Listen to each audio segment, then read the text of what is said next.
practice what you preach. So this video is going to be on the importance of belief. I'm kind of holding on to my little cat Pixie here because she likes to rub against the laptop screen over here in the corner, and it always makes things bumpy, so it's like I'm videotaping during an earthquake. Hopefully she won't be too much of a bug. But so to follow up on my last video, which had to do with acting in a chord, yeah, she's a little nuts, I thought I'd make a video on the importance of belief. So let me take a step back for a second. When it comes to acting in a chord, you really have to keep your eye on your goal, and you have to always be working at it and holding in your mind what you want. I'm going to talk in a future video about the importance of keeping silent about it. That's probably going to be the next one that I'm going to make. But let's get back to topic here, the importance of belief. Basically, there are several things that you have to know in yourself that have to be solid, concrete truths. And sometimes I'm not even there when it comes to me doing things, because I'm my biggest critic, and I think self-doubt gets me a lot, but I'm greatly working at it.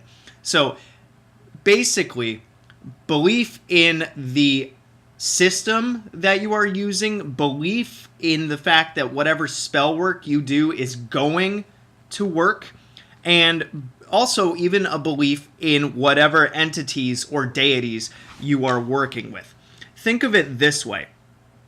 If somebody goes into a sports game or something against a big team, a big bad team that has a crazy winning record, or somebody goes into an interview with somebody that they know or they heard of and they're absolutely scared of them, or anything that you try, if you let that fear overtake you and you don't say in your head that, yeah, I know I can do this, then, we're talking self-fulfilled prophecy kind of stuff here, where if you don't believe that you can do something, and if you don't believe fully in your heart that a prayer is going to help you, for any monotheist or any person of the Abrahamic religions or the major religions, if you don't have a belief that when you're praying to God that he's gonna listen to you, then he's not, or he might, but he might look down from his heavenly whatever, his house, his throne, whatever, and he'll be like, why am I going to help that person when they don't even have the confidence in themselves to do it, or they don't even have the confidence in themselves that they can do it? You guys know my argument about the getting a handout versus getting it yourself. You have to believe in yourself. And let's say when you work with the 50 names of Marduk, yes, they are effective. Yes, they are very transformative. The gate walking is transformative. Any spiritual system can work. Any spiritual system can be transformative, can be effective for creating change in your life. And it's great if you practice those things. But building the belief and the knowing that you can do it, and that whatever system you're working with you're comfortable with it, and it's going to help you, then it will. If you have anytime that, if you do a spell, and if you have a doubt that whatever you did is not going to work because maybe you felt like you rushed it, or you felt like you should have had more articles on your altar, or you should have spent more time meditating, or you should have spent more time getting into trance, or you should have spent more time talking with the spirit, whatever it is. If you have a doubt, that actually takes energy away from the spell work that you're doing. Who's bugging me on my phone? It's my mom. I gotta call her back. Anyway, anytime that you don't believe in yourself, or you have a doubt about what you want and what you're doing, that dampens your ability to get it. Because, let's go with another mundane example. If you take a driving test and you're like, oh my God, I'm gonna fail. I can't do this. I can't drive. I don't think I'm gonna be able to park right. Chances are you're gonna mess up. Now, let me tell you a little story about me. When I went for my license, I knew how to drive, because I actually had double the amount of driving hours in my driving school. Don't ask why. And, I drove around just shooting the breeze with driving instructors just for the heck of it. I loved driving. I still do. It was great. When I went into that driver's test, I chatted it up with the guy the whole time. I kept the speed limit even through a school zone, which is right outside of the driving school. When I went up a hill to make a K-turn. I did not check my blind spot. The guy thought I didn't, but I convinced him I did. And when I went to back up into a parking space, which, by the way, I'm an expert at now, because I drove a station wagon and I got wicked good at it. I have a hatchback now, so I kind of missed that. I kind of missed my station wagon, but transmission died. Anyway, the fact that I knew I was going to pass it got him to overlook the fact that when I backed up into that space, the yellow line that, the yellow lines in the parking spaces or white lines or what have you, they're supposed to be on either side of the car.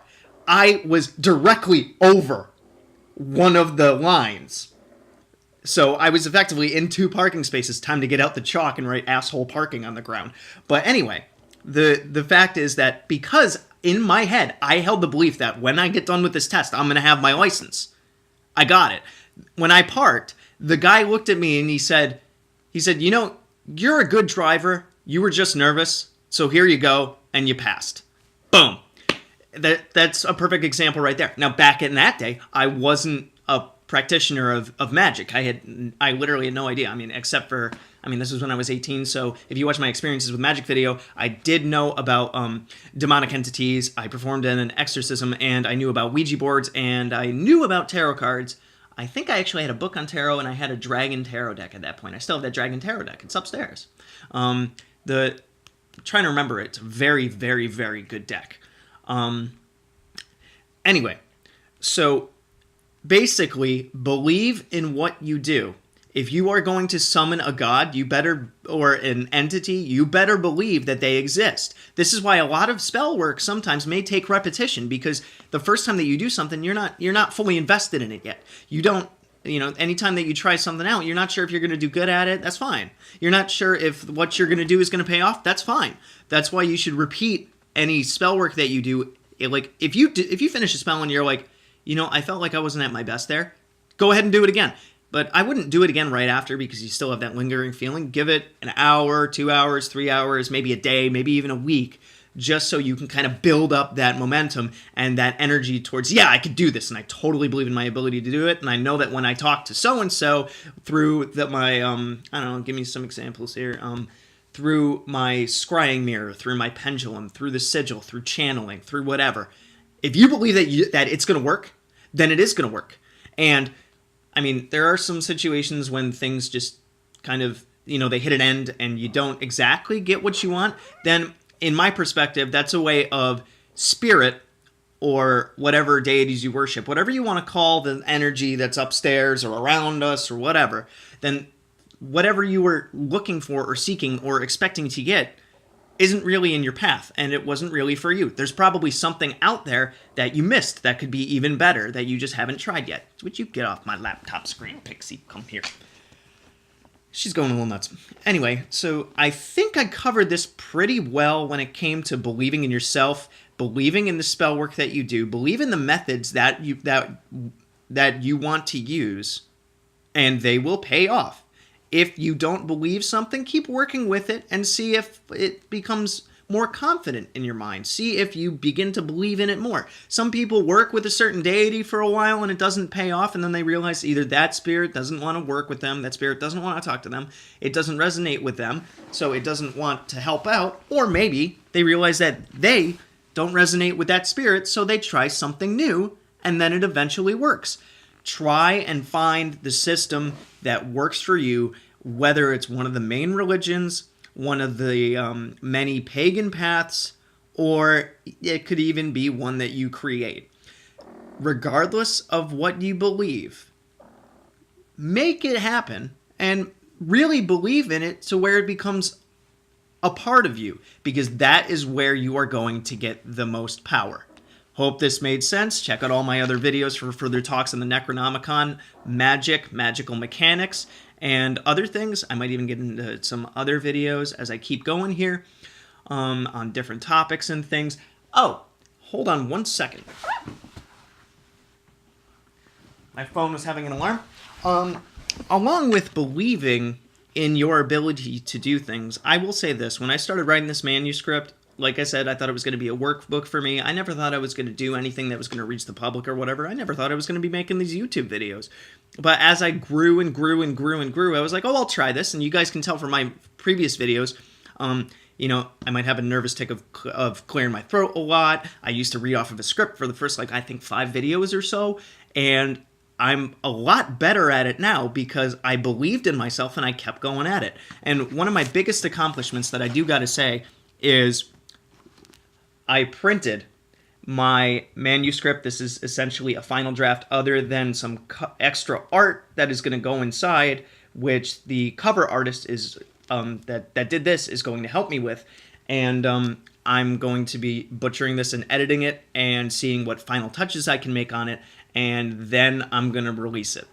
So I'm really looking forward to that. This, to me, is proof that if you believe in yourself about doing whatever you can do, you will do. I just had a random inspiration. So along with believing in your own abilities, one of the reasons why I am such a proponent in believing in yourself and doing everything that you can to be better is because I am, by profession and by my highest degree, I am a special education teacher. And when it comes to that, kids, adults, whatever, myself included, and I don't know if I shared this story, but I'll probably get to it later, a little aspect about myself. But I work with a lot of kids that they don't believe in themselves or they don't think that they can do something. And then I see a lot of kids where they see a challenge and they take it on. And who do you think has the easier time? The person that doesn't believe in themselves or the person that believes in themselves? That's a pretty obvious answer. And when it comes to anybody that has self-doubt or experiences in their past when they failed, me included, it's all about building that confidence, taking little steps. That's why I was saying try different spell work out, try different deities out, try different paths out, try different books out. I have 50-something books that I all tried out until I found the number one that works for me. It might take you guys a while too. But basically, if you want to do something, break it down to make it as piecemeal as possible so you can kind of get into it and work with it and grow in your confidence and grow in your belief. This can be special ed, or this can be, in education. This could be in your job. This could be in a skill you want to learn. Maybe you want to learn to play the piano. Look, I'll give you a really good story here. So I was born with hydrocephalus, which for those of you that don't know, it means water on the brain. I had a cyst in my head that was on the left side of my brain near the cerebellum. The cerebellum controls movement, coordination, things like that. And I actually had to have 15 plus surgeries. I think my mom lost count. This all happened between the ages of 6 months and 2 years old.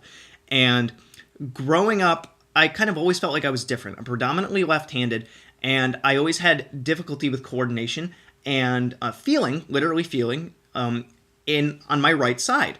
It took me until I was 16 to learn how to ride a bike, and the only reason why I challenged myself to do that was because my cousin, who was 12 at the time, really made fun of me for the fact that I didn't know how. And I was like, you want to know what? I'm going to figure out how to ride a bike. Just because I want to prove him wrong. I mean, that's a little vindictive, kind of, but that's just the way that I worked it, and that gave me the boost of confidence to ride a bike.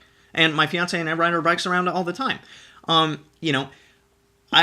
had a lot of experiences growing up where people didn't 100% believe that I could do something. I mean, if I didn't believe that I could do something, chances are I didn't make it work. And looking back at it now, I could really see that, just the confidence was the issue. I mean, that's probably why I was never really good at any sports or anything, because I didn't really believe in myself. Now, to get more on topic here, I started to realize around the age of I want to say 10, that I was really different. I started to notice that I didn't sway my arms like other people did back and forth when they walked. So I taught myself how to do that. Even now, I'm realizing different things that I have a hard time doing. I used to reach out for a doorknob with my hand, and I would punch the doorknob before I opened my hand, just because I have difficulty sensing where my arm is in space in relation to the things around me unless I'm looking at it. That's actually the reason why I wear fingerless gloves, which, you know, you guys might just think it's a fashion statement, and I wear 2 of them, because if you wear one glove, everybody's always, and I've had this, everybody's always like, what are you doing looking like Michael Jackson? I mean, hey, it's not white covered in rhinestones. These are compression gloves. They actually help me to feel my hand. I want to take a tiny segue and say that if anybody that needs anything that might be a little different, or something that might stand out or make them look different or whatever, guess what? If they want it, if they need it, if it's going to help them, then who cares what anybody else thinks? Because it is helping that person to achieve what they want, or to achieve at the same level as anybody else. And, I mean, that, like, these in themselves, when I'm not wearing them, I feel like I can feel my arm more. That gives me a boost of confidence and gives me the belief that I can do things just like anybody else can. And I have gotten way, way, way better when it comes to coordination. I mean, I used to be the slowest person at tying my shoes, because it's really hard to do the fine motor movement with this hand. I mean, it's also, you know, it's a comorbid thing, as they call it, to the fact that I have 2 bent fingers along with my disability. But, like, think about it. You guys would not know that had I not told you. But I can tell you that for the longest time, there was a big battle inside about trying to be as good as I possibly could, because I have a handicap that not a lot of other people do. I actually met one student when I was working somewhere that had hydrocephalus, and him and I really kind of related over it. I worked with one student that had difficulties in coordination, feeling, and sensory perception, and spatial awareness with his right side, the same that I do, and I can tell you that that is the most amazing kid that I have ever worked with, and he was only in 5th grade. I mean, you can gain a lot of perspective from all the different people that you meet, and you can gain a lot of insight on yourself and what you can do to build your confidence and to believe in yourself and to believe in whatever you want to believe every moment of every day. Focus on making you believe in yourself, and work with whatever magical practices, or spiritual practices, I should say, that you believe in and that resonate with you. Like I've said in a previous video, there's components to us, you know, physical, mental, emotional, and spiritual. If you don't have all of those, then you're not really a complete person. I suppose you could even say that being an atheist is in a way of being spiritual, because then you're basically, you know, all hail science. And of course, I'm not like that, but I respect those things. I respect anybody's belief as long as they are not pushing it on somebody else and telling that other person that they are wrong, and that something that is going to happen to them just because they don't follow the bandwagon that they're on. So practice what you preach, believe in yourself, and believe in what you do, and you will go far. Good hunting.